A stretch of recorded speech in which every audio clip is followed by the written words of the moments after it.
Bonjour, c'est Ursule encore. On est le 15 mars 2024. Alors, je viens sonner la trompette aujourd'hui encore et je viens proclamer le retour de notre Seigneur Jésus-Christ. Amen et alléluia, soyons tous bénis, soyons remplis de sa joie. Amen. Alors, le temple de Dieu, cette merveille. Amen. Le temple de Dieu, cette merveille, n'est-ce pas? Alors, je viens aujourd'hui parler de quelque chose que le Seigneur m'a montré dans mon temps de prière et dont, voilà, il m'a montré ça fait quelque temps, quelques jours, et j'ai pris un peu du temps dans la prière ce matin, et le Seigneur m'a dit de parler de ce que j'ai vu, ce qu'il m'a montré. Alors je viens parler de vol, amen, dans l'église de Dieu. Alors le Seigneur m'a donné le 24-16, et le 24-16 dans la concordance en grec, il s'agit ici des voleurs de temple, amen, de sacrilèges, n'est-ce pas, qui se passent. Et nous savons combien souvent dans les temples, il y a des choses très précieuses qui sont là-dedans, amen. La présence de Dieu est là, on ne peut pas voler la présence de Dieu, n'est-ce pas? On ne peut pas la voler. Mais ceux-là qui n'ont pas la crainte de Dieu, quand ils entrent dans le temple, ils entrent pour voler les objets qui sont là. Et si nous rappelons bien, alors le temple de Jérusalem a été saccagé, n'est-ce pas? Et pour préserver ces objets-là, Dieu a envoyé le roi Nebuchadnezzar, les envoyer à Babylone. Parce qu'Israël a péché. Et puis, si j'ai bonne mémoire, Israël a péché, ok? Ça, on est au courant de ça. Et puis, le roi Ézéchiel était malade, et Dieu lui a donné, il lui a ajouté 15 ans. Amen. Et puis, il a repris forme, et puis un jour, on ne sait pas c'est quoi, peut-être un orgueil, certainement. Il a convoqué, je ne sais plus quel roi, et puis il montrait les trésors qu'il y avait dans sa maison, qu'il y avait dans le temple et tout. Et dès qu'il a fini de montrer, le prophète de Dieu est venu pour lui dire, alors, c'est quoi que tu leur as montré là? Alors, il a dit au prophète qu'il montrait au roi la magnificence, n'est-ce pas, de la maison de Dieu. Et le prophète lui a dit, ils vont venir te piller. De la même manière que tu as fait entrer ces gens-là ici, et que c'est un autre esprit qui t'a animé, ces choses-là seront volées. Amen. Aujourd'hui, on ne sait pas où ils sont. Ils sont certainement dispersés quelque part sur la terre, n'est-ce pas? Peut-être qu'il y a certains en Israël, je ne sais pas. Mais toujours est-il que pour préserver une bonne partie de ces choses vraiment acquis à des prix vraiment rares, c'était fait pour la gloire de Dieu. On sait que le roi Salomon a bâti le temple, le deuxième temple, et on sait que Dieu avait pourvu de deux artistes, l'un dans la famille de Juda, l'autre dans la famille de Dan, et puis Dieu lui donne l'intelligence, n'est-ce pas, pour fabriquer ces choses-là, et ils étaient d'une qualité extraordinaire, et ils étaient selon le modèle du ciel. C'était pas n'importe quoi, et puis c'était pas n'importe quel objet. Amen. Il suffit juste de les prendre, même juste de voir la menorah, toutes ces affaires-là, quand on les prend, on regarde ces objets, on a l'impression, on sent, ils représentent quelque chose. Amen. Donc c'était tous ces objets-là qui ont été transportés chez le roi Nebuchadnezzar, et puis de là, on ne sait pas ce que c'est devenu, mais toujours est-il que ça a été pillé, et il y a des gens sur la terre qui continuent de piller ces affaires-là. Amen. Ils les pillent. Et puis, mais ici, Dieu est en train de parler de quelque chose de beaucoup plus profond que ça. Amen. C'est de piller la gloire de Dieu. Amen. Alors on peut s'arrêter pour dire, mais comment on peut piller la gloire de Dieu? C'est piller la présence de Dieu. On peut dire, mais comment on peut piller la présence de Dieu? C'est d'empêcher que Dieu puisse se manifester au milieu de son peuple. Ça, c'est le vol. Amen. Ça, c'est le vol. Alors, il y a le vol où il n'y a personne en train de garder la maison. Le voleur vient, il prend tout, il s'en va. Il n'y avait personne, il a volé. Il y a l'autre type de vol. Le voleur vient et il est plus fort et puis il tabasse tout le monde et il prend, il s'en va. Deuxième. Troisième, c'est de voler et de manière subtile. Le voleur vient et puis il se fait ami. Amen. Il se fait ami et le temps que tu te rends compte, toi-même tu as pris les choses, tu as les déposées chez lui. Exemple. Ou bien, le voleur vient et puis il organise une scène et puis finalement, le temps que tu te rends compte, il n'y a plus rien. Amen. C'est différentes facettes de voler. Ou bien l'autre truc qui se passe, c'est que s'il s'agit de la gloire de Dieu, alors le voleur veut empêcher l'œuvre de Dieu, la manifestation des choses de Dieu. Donc il vient et il t'associe à ce qu'il est en train de faire. Il vient, il envoie toutes sortes d'idoles, il t'associe à cela, toi tu ne sais pas, tu te dis que oh oui, faisons ceci, faisons cela, faisons. Et puis il vient arrêter l'œuvre de Dieu. Amen. Alors on peut prendre l'exemple de ce que Paul avait planifié de faire. Alors ils ont organisé, n'est-ce pas, d'arrêter l'œuvre de Dieu. Et Paul était parmi ceux-là qui contestaient cette œuvre. Et à ses pieds, les vêtements étaient déposés de tous ceux-là qui avaient participé à lapider Étienne. L'apôtre Paul était content d'être celui-là qui récupérait, n'est-ce pas, qui témoignait de la présence des gens. Donc Étienne venait de se convertir, il était zélé pour le Seigneur, et à ce moment-là, les gens ont décidé de lui enlever la vie. Ça, c'est voler le temple de Dieu, d'un don extraordinaire. Amen. Et alors qu'Étienne était là, il a eu une vision, alors ça a juste poussé les gens à encore bien le brutaliser. Et Paul était là. Il était témoin. Et ça l'a encouragé à aller maintenant prendre encore une bonne permission pour venir finir avec cette affaire-là de Jésus. Et c'est comme ça que Jésus-Christ l'a rencontré sur le chemin de Damas. Et la vie de Paul a changé, alléluia. Et aujourd'hui, on a toutes ces belles lettres-là. On bénit le Seigneur, amen. Ça, c'est un vol. C'était un vol organisé pour empêcher la gloire de Dieu. Amen. Alors, on a parlé des vols des objets, mais il y a le vol de ce que Dieu est en train de faire. On voit que Dieu est en train de faire quelque chose et on envoie, on met des bâtons dans les roues pour que la chose ne se passe pas. Et c'est ça que le Seigneur m'a montré, qui est en train de se passer avec l'Église de Jésus-Christ. Amen. Il y a des individus qui se disent les enfants de Dieu, mais qui travaillent d'arrache-pied à empêcher l'œuvre de Dieu sur la terre. Ils sont dispersés partout. Et ils ne sont pas juste à un endroit, ils sont dispersés partout. Cela peut être local. Amen. Mais ça peut aussi être planétaire. Aujourd'hui, avec la technologie, on peut regrouper plein de gens, n'est-ce pas? Et organiser un vol, simuler une situation donnée. On peut inventer toutes sortes d'histoires, raconter une histoire, et puis les gens participent. Il y en a qui participent en sachant que tout ça c'est faux, mais on participe quand même. Il y a d'autres qui ne savent pas, ils participent quand même.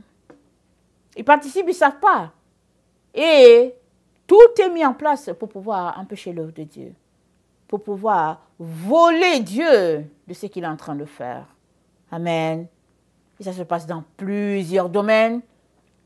Et ça touche l'Église de Jésus-Christ. Amen. Ça se passe dans plusieurs domaines de la maison de Dieu, mais tout ça, ça réfère à l'Église de Jésus-Christ. Parce que Jésus-Christ est venu sur la terre et installer la véritable Église, n'est-ce pas? Le tabernacle était une figure des choses à venir. Et Jésus-Christ est venu, il est mort, il a vécu ce qu'il devait vivre, il est mort, et après lui, l'Église est née avec le Saint-Esprit qui est descendu. Et cette Église, c'est elle qui continue jusqu'à aujourd'hui. Avec le temps, les années, les siècles, les gens viennent, ils mettent des bâtons dans les roues, ils font ce qu'ils font, mais l'Église, elle continue toujours d'avancer. Il y a des périodes où c'est sombre, et après, Dieu vient, il fait une œuvre, et puis la lumière vient, et on est dans une période comme ça où les ténèbres se répandent sur la terre, mais tous ceux-là qui ont une relation avec Jésus-Christ marchent dans sa lumière et ils répandent la vérité un peu partout. Et le Seigneur, Amen, m'a montré que l'ennemi est à l'œuvre pour bloquer l'œuvre de Dieu. Et ce que le Seigneur m'a montré, c'est comme une maison remplie d'objets précieux. Et c'est comme l'ennemi qui vient voler cela. Amen. Voilà pourquoi j'ai commencé la vidéo en parlant de dons. Avant celle-là, j'ai parlé de dons. Parce qu'avant-hier, le Seigneur m'a demandé de parler des dons spirituels. Alors, les dons, si on peut représenter si on les représentait comme quelque chose de précieux, ce serait comme des objets d'une valeur inestimable. Amen. Alors, les dons spirituels sont là pour l'édification du corps de Christ. Les dons, c'est la gloire de Dieu. Amen. C'est la bénédiction de Dieu pour ses enfants. Mais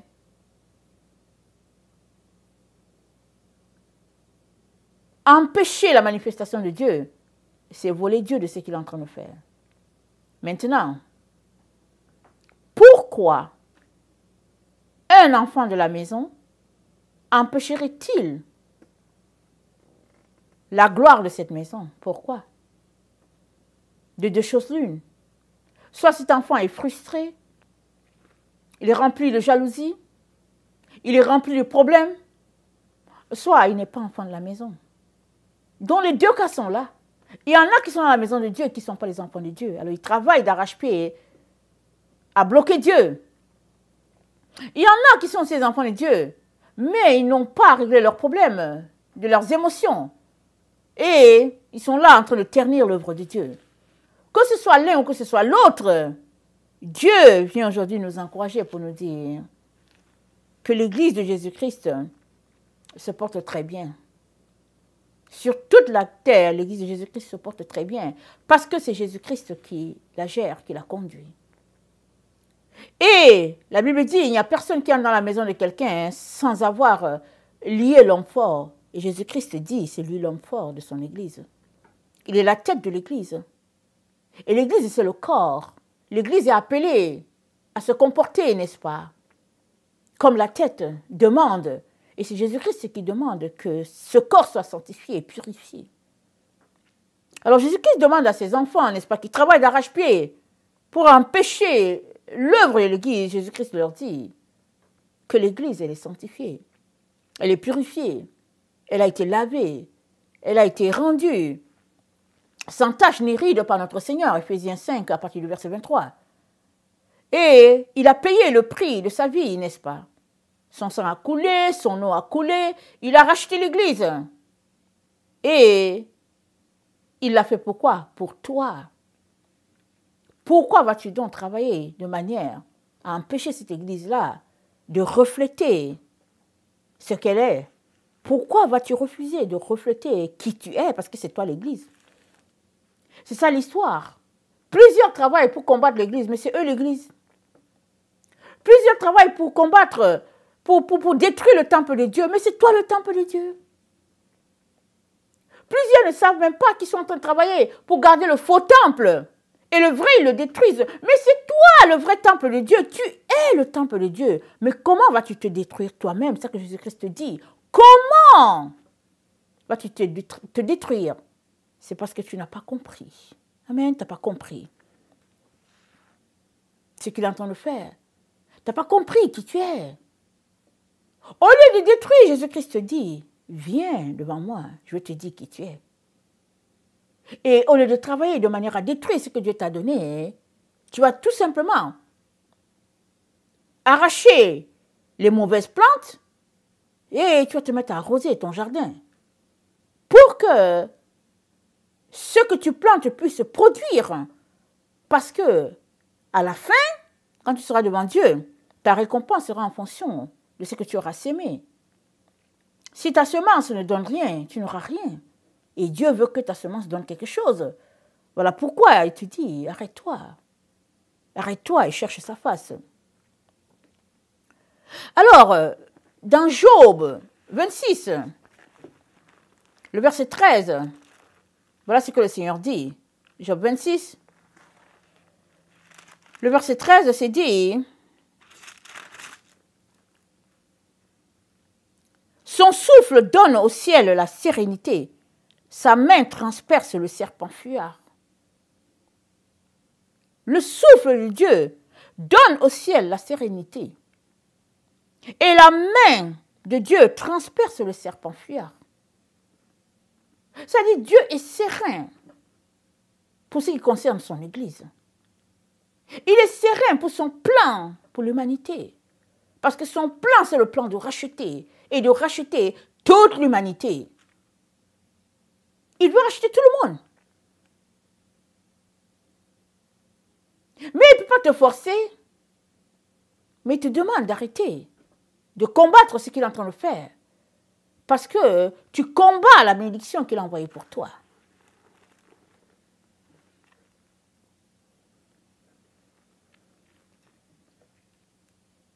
Job 26.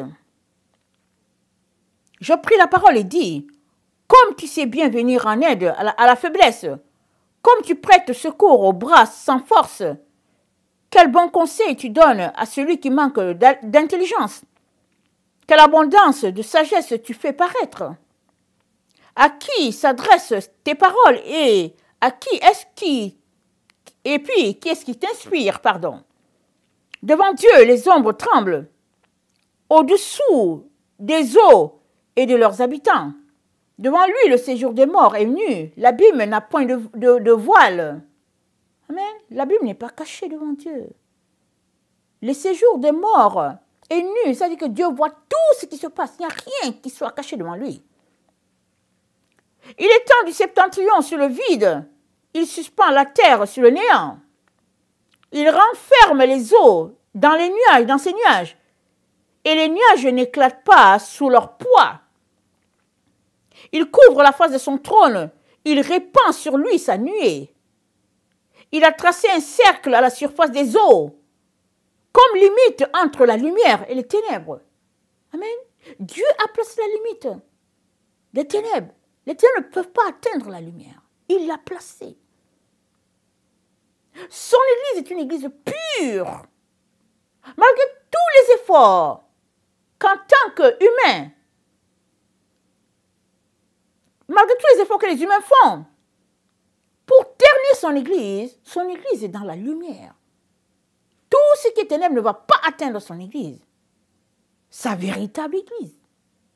Donc, au lieu de travailler de manière à ternir son église, il te dit de plutôt travailler pour répandre la lumière. Parce que tout ce qui est ténèbres n'atteindra pas sa présence, n'atteindra pas son ciel. Les colonnes du ciel s'ébranlent et s'étonnent à sa menace. Par sa force, il soulève la mer. Par son intelligence, il en brise l'orgueil. Son souffle donne au ciel la sérénité. Sa main transperce le serpent fuyard. Ce sont là les bords de ses voies. C'est le bruit léger qui nous en parvient, mais qui entendra le tonnerre de sa puissance. Amen. Qui entendra le tonnerre de la puissance de Dieu? Seulement ses enfants qui marchent devant lui, qui savent combien il est puissant, combien son œuvre est une œuvre extraordinaire, une œuvre de rédemption pour toute la terre. Et Dieu te dit, pourquoi est-ce que tu combats ce que Dieu te donne? Pourquoi travailles-tu pour empêcher la gloire de Dieu? Pourquoi participes-tu aux œuvres des ténèbres? Il dit, mon enfant, ma fille, sors de là. Tout ce qui a été fait pour toi.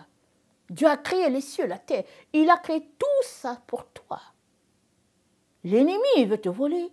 Il continue de te voler. Et jusqu'à cette heure, il t'utilise pour voler toi-même ta propre bénédiction. L'Église, c'est ta bénédiction. Tu es l'Église.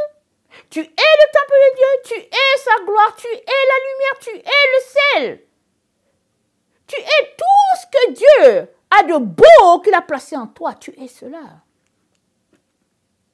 Vas-tu ouvrir les yeux? Vas-tu ouvrir les oreilles? Vas-tu discerner le plan de l'ennemi pour t'empêcher, toi, de passer ton éternité avec ton Dieu? Vas-tu voir cela? Et dans Ésaïe 22, le verset 15, voilà ce que notre Dieu dit, Ésaïe 22, le verset 15.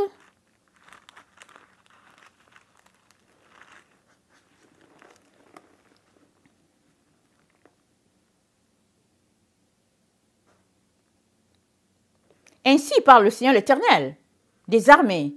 Va vers ce courtisan, vers Shebna, gouverneur du palais. Qu'y a-t-il à toi ici et qui es-tu ici que tu creuses ici un sépulcre? Il se creuse un sépulcre sur la hauteur, il se taille une demeure dans le roc.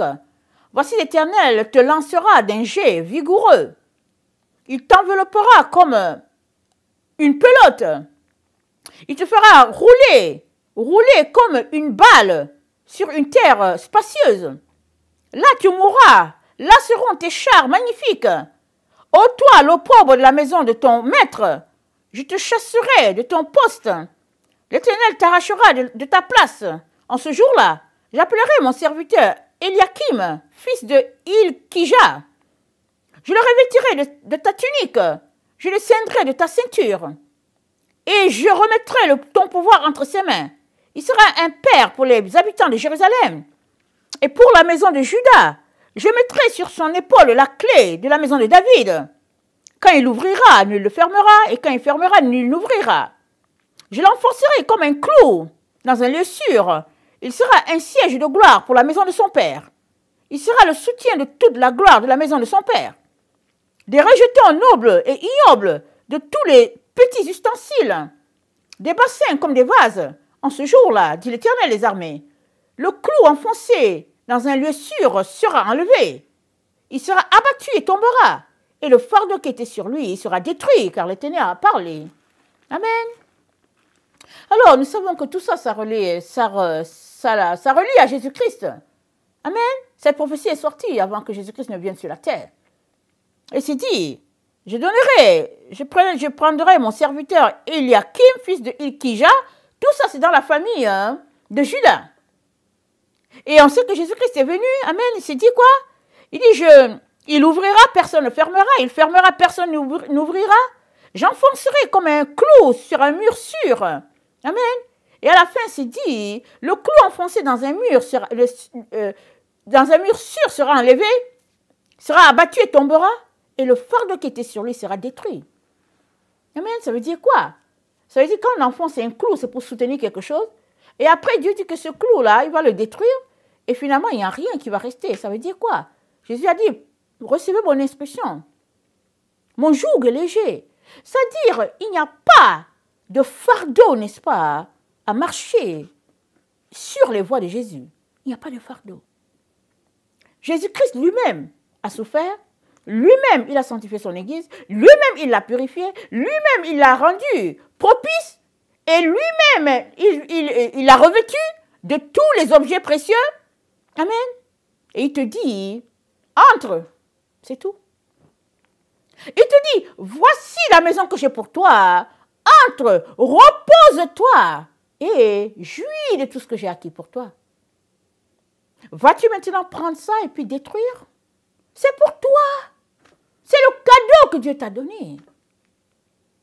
C'est ne pas comprendre le plan de Dieu et de s'associer pour détruire tout ce que Dieu est en train de faire. Et Dieu dit que son œuvre à lui ne peut pas être détruite. C'est visible, il a commencé depuis que Jésus-Christ est venu.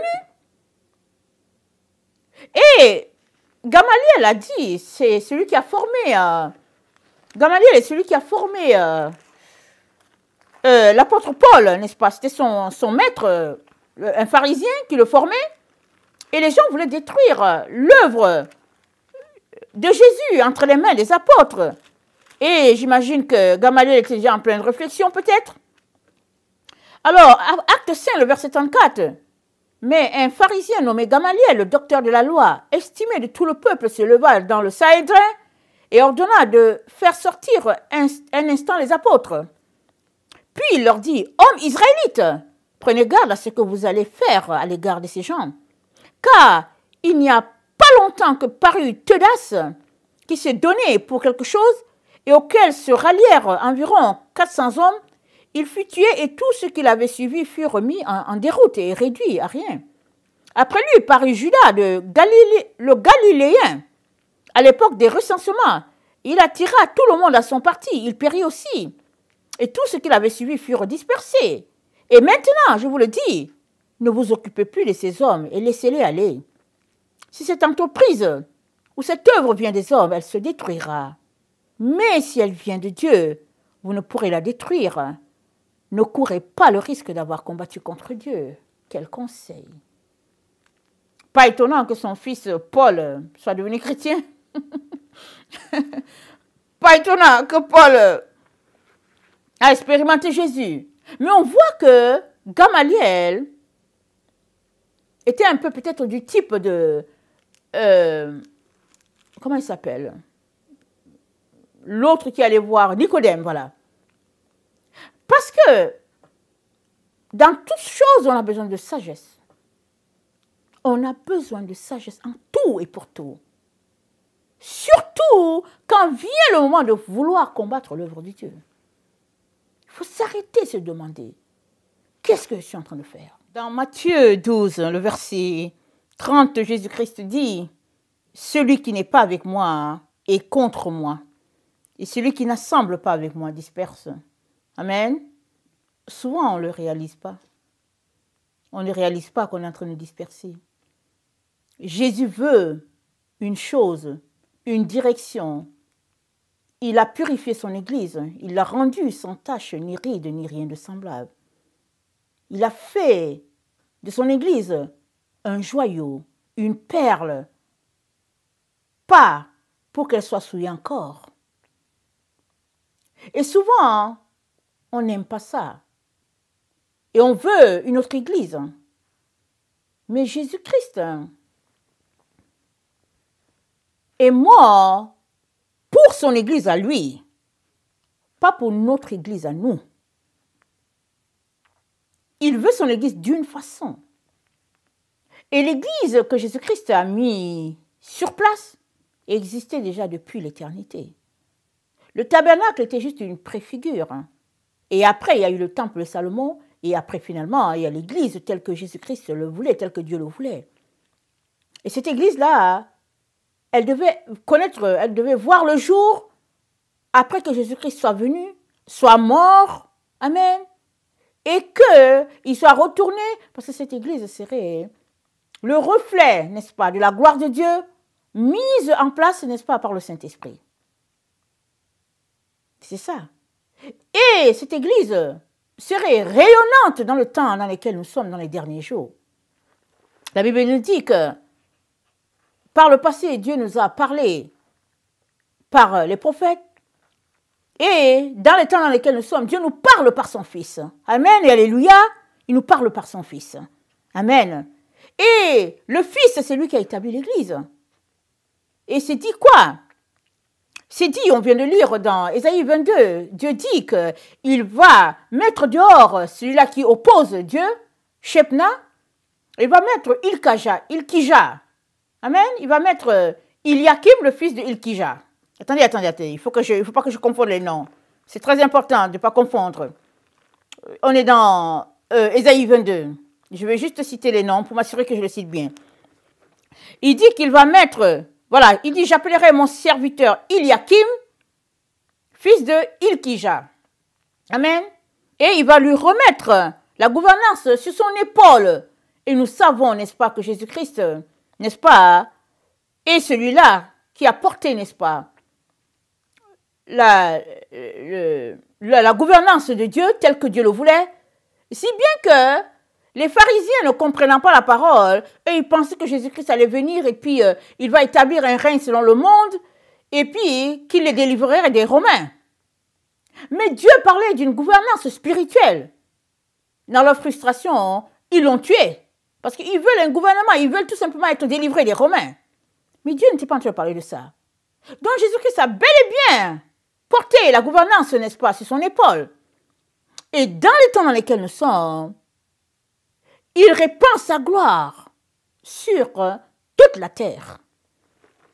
Dans Apocalypse 3, le verset 7, c'est dit « Voici ce que dit le Saint, le véritable, celui qui a la clé de David, celui qui ouvre et personne ne fermera, celui qui ferme et personne n'ouvrira. » Dans Ésaïe 22, le verset 21, c'est dit « Je le revêtirai de ta tunique, je le ceindrai de ta ceinture, et je remettrai ton pouvoir entre ses mains. Il sera un père pour les habitants de Jérusalem, et pour la maison de Juda, je mettrai sur son épaule la clé de la maison de David. Quand il ouvrira, nul ne fermera. Quand il fermera, nul n'ouvrira. Je l'enfoncerai comme un clou dans un lieu sûr, et il sera un siège de gloire pour la maison de son père. » Et si nous allons dans Apocalypse 21, Amen. Alors, c'est vraiment, on ne sait pas comment décrire tout ce qui est là. Excusez-moi, je vais prendre l'autre Bible parce que j'ai des parties qui ont été effacées.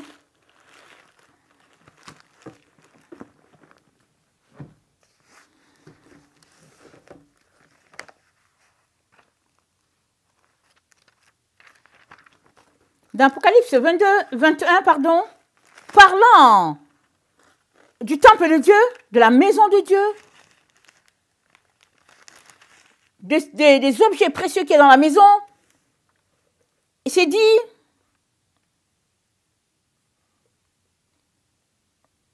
je vais lire au verset 4, ici dans Apocalypse 21, le verset 4, c'est dit, « Il essuiera toute larme de leurs yeux, la mort ne sera plus, il n'y aura plus ni deuil, ni cri, ni souffrance, car le monde ancien a disparu. Et celui qui siège sur le trône dit, voici, je fais toutes choses nouvelles. Puis il dit, écris, ces paroles sont certaines et véritables. Il me dit, c'en est fait. Je suis l'alpha et l'oméga, le commencement et la fin. À celui qui a soif, je donnerai de la source de l'eau vive gratuitement. Le vainqueur recevra cet héritage, et je serai son Dieu, il sera mon fils. Quant au lâche, il sera mon fils. Amen, je m'arrête là. Et puis, c'est dit au verset 10, il me transporta en esprit sur une grande et haute montagne. Il me montra la cité sainte Jérusalem qui descendait du ciel d'auprès de Dieu. Elle brillait de la gloire même de Dieu. Son éclat rappelait une pierre précieuse comme une pierre d'un jaspe cristallin. Amen. Et ça, c'est l'église de Jésus-Christ. Elle a appelé Nouvelle Jérusalem, mais c'est l'église de Jésus-Christ. À sa finalité, une fois bâtie, n'est-ce pas, de la gloire de Dieu, telle que Dieu la voilà qui est là. C'est en quelle année qu'on va voir ça? On ne sait pas. Mais toujours est-il que Dieu est en train de bâtir son église et le travail final nous est décrit, une partie dans Apocalypse 21. Amen. Et c'est dit au verset 13, à l'Orient, 3 portes, au nord, 3 portes, au midi, 3 portes, à l'Occident, 3 portes. Amen. Et, attendez, je cite des parties, n'est-ce pas? Et puis, c'est dit, les assises, je suis au verset 19, les assises des remparts de la cité, sornées de pierres précieuses de toutes sortes. La première assise était le jaspe, la deuxième le saphir, le troisième le calcédoine, le quatrième l'émeraude, le cinquième sardoine, le sixième cornaline, septième chrysolite, le huitième béryl, le neuvième le topaze, le dixième le chrysopase, le onzième l'hyacinthe, la 12e l'améthyste.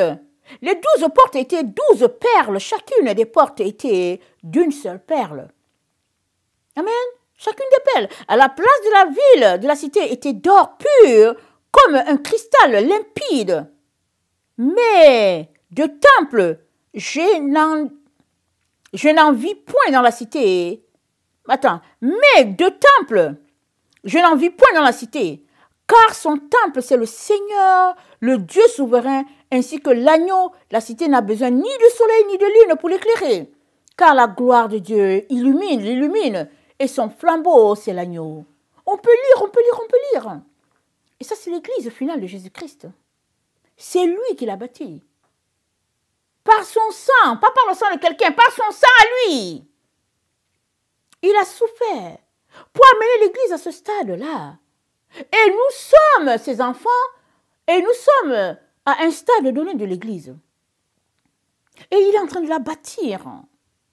Et il l'a bâti comment? Il l'a bâti avec toi, avec lui, avec l'autre, avec moi. C'est-à-dire les enfants de Dieu assemblés volontaires, en train de se débarrasser des œuvres de la chair, en train de bâtir le temple glorieux de Dieu. À la fin, ce sera une cité.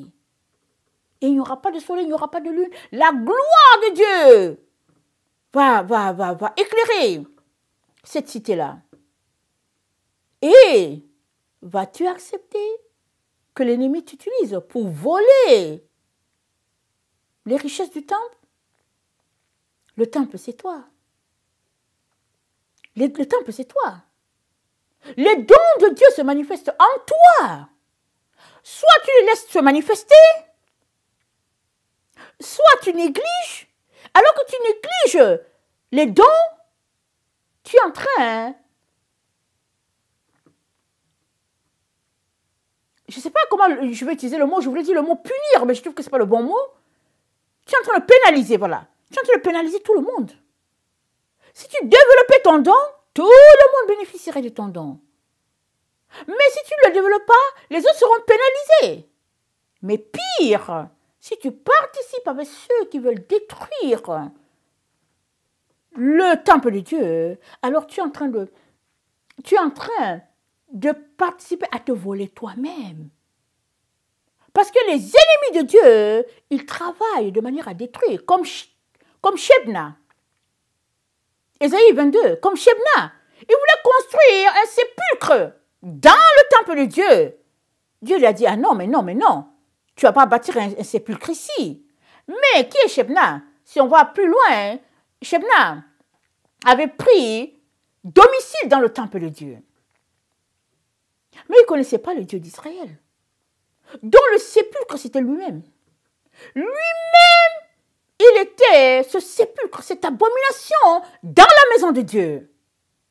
Et Dieu l'a dit, non, tu ne restes pas ici, hein, non. Je vais faire venir mon serviteur, Eliakim, fils de Hilkija. Il va te remplacer. Parce que ta présence à cet endroit, c'est de l'abomination, c'est de la souillure, c'est des ténèbres. Alors, souvent, si on n'ouvre pas les yeux, on va se retrouver à participer aux œuvres des ennemis de Dieu. Surtout s'ils sont très subtils. Ils vont apporter un projet et tu embarques dans le projet. C'est la vie du monde. Quelqu'un vient cogner à ta porte, il te dit que oui, je veux faire ceci, cela. Et puis, il y a le nom des enfants dessus. Tu dis, ah ok, d'accord, oui, je veux participer. Mais tu ne sais pas, l'argent que tu as donné, tu ne sais pas où ça part. Avant de donner, prie pour demander à Dieu, Seigneur, est-ce que c'est vraiment toi là? Tu ne sais pas si la personne s'en va acheter des armes, tu ne sais pas. Tout cela pour dire que j'apporte ce message parce que le Seigneur veut que je vienne annuler le vol qui a été organisé il y a quelques jours afin de bloquer l'œuvre de Dieu. Vous savez, l'ennemi a organisé quelque chose contre les disciples de Jésus. Jésus a vu la chose venir très loin. Mais il a dit, je ne serai pas seul. Il a dit, vous serez tous dispersés. Il dit, mais je ne serai pas seul, mon Père sera avec moi. Mais il avait vu ça venir. Et c'était nécessaire, n'est-ce pas, qu'ils passent par là, les apôtres, afin qu'ils voient leur faiblesse, parce qu'ils étaient sûrs qu'ils n'allaient pas abandonner Jésus. Ils l'ont tous abandonné, à part Jean qui tenait Marie, n'est-ce pas? En abandonnant le Seigneur Jésus, ils l'ont trahi. En le trahissant, n'est-ce pas, ils sont engagés dans une œuvre et après ils ont rebuffé. Ils ont dit non, non, non, on ne le connaît pas, non, non, non, chacun a fui pour aller se cacher. Ok. Mais toujours est-il que cet acte-là est resté dans le monde spirituel. Il est resté. Quand Jésus-Christ est mort et qu'il est ressuscité, il a dû venir annuler le reniement de Pierre. Pierre a dit 3 fois qu'il ne connaît pas Jésus. 3 fois Jésus lui a dit, Pierre, m'aimes-tu? Jésus a effacé ce que Pierre a dit afin de donner à Pierre de continuer sa course. Parce que, en tant qu'enfant de lumière, on ne peut pas participer aux œuvres des ténèbres. On ne peut pas. Si on dit qu'on est de Jésus et qu'on est son enfant, né de nouveau, baptisé, rempli de l'esprit ou pas, et puis marchant sur le Seigneur, on ne peut pas participer aux œuvres des ténèbres. Voilà pourquoi le Seigneur m'a dit aujourd'hui, avant de continuer avec ce que tu es supposé apporter, il dit, parle du vol, organisé par les enfants de Dieu eux-mêmes, conscients ou pas conscients, mettant les doigts, trempant les doigts par-ci, s'associant avec telle personne, et puis dans le but de bloquer l'œuvre de Dieu. Mais le conseil de Gamaliel, un des conseils, il dit, si cette œuvre, eh bien des hommes sera détruite, mais si elle vient de Dieu, alors c'est peine perdue de combattre l'Éternel des armées. Amen. Alors, le Seigneur, il aime ses enfants et il nous encourage, n'est-ce pas, à faire attention avec qui on s'associe, où nous mettons nos pieds, quels sont les projets que nous jugeons bons et pourquoi nous opposons Dieu. Tout cela sont des choses qu'il faudrait amener devant Dieu. Et il va nous aider, n'est-ce pas, à les régler. Parce que souvent, dans les moments de faiblesse, on se met à combattre cette œuvre-là même qu'on ne devrait pas. Dieu est Dieu, l'Église de Jésus-Christ est là en marche, et personne ne peut combattre cette œuvre commencée pas dans notre temps, et qui continue, dans quel temps de l'éternité elle va s'arrêter? C'est dit éternellement. Éternellement. Alors, vas-tu combattre une œuvre qui est supposée s'étendre éternellement? Comment vas-tu faire? La seule chose à faire, c'est de venir devant Dieu pour dire, Seigneur, pardonne-moi et aide-moi à saisir ce que tu es en train de faire que je ne saisis pas. Aide-moi à bénir ton œuvre et à être partie prenante de tout ce que tu es en train de faire. Seigneur, change-moi, baptise-moi de ton feu. Fais-moi connaître les dons que tu as mis en moi afin que je puisse faire partie de ceux-là qui vont répandre la gloire de Dieu sur la terre. Parce que la Bible dit, la connaissance de Dieu sera sur la terre comme le fond de la mer. Comme les eaux qui sont dans la mer. Et puis ces eaux, une eau limpide, une eau pure. C'est comme ça que la gloire de Dieu va se répandre sur toute la terre. Ne soyons pas de ceux-là qui combattent l'œuvre même que Dieu nous a remis. Amen, ne soyons pas. Implorons le Seigneur. Demandons-lui de nous aider. Et il va nous aider. C'est le temps de laisser de côté les œuvres des ténèbres et de s'associer pleinement avec Dieu le Père. Un Père d'amour, un Père de bonté, un père amoureux de ses enfants, un père qui espère tellement en ses enfants. Quand tu dis que tu n'es pas capable de faire, il dit oui, tu vas le faire, tu es capable, vas-y, vas-y. Un père qui encourage, parce qu'il croit tellement en nous. Amen. Qu'il ne faudrait pas que toi-même tu désistes, parce que Dieu croit en toi. Amen. Il t'a appelé pour un temps comme celui-là. Il t'a donné des dons pour que tu puisses les répandre sur la terre. Ne te laisse pas voler. Ne participe pas à l'œuvre de celui qui veut détruire. Et nous savons qui est celui qui veut détruire, l'adversaire de toujours. Il va utiliser telle personne à tel endroit et tout, et puis bon, il est capable de galvaniser toute une foule, toute une troupe. Mais toutes ces choses-là, laissons-les de côté. Venons devant Dieu. Prions, crions à lui. Et il répandra sa gloire sur chacun d'entre nous. Que le Seigneur bénisse sa parole. Maranatha, Jésus revient. Amen et alléluia sont tous bénis. Amen et amen.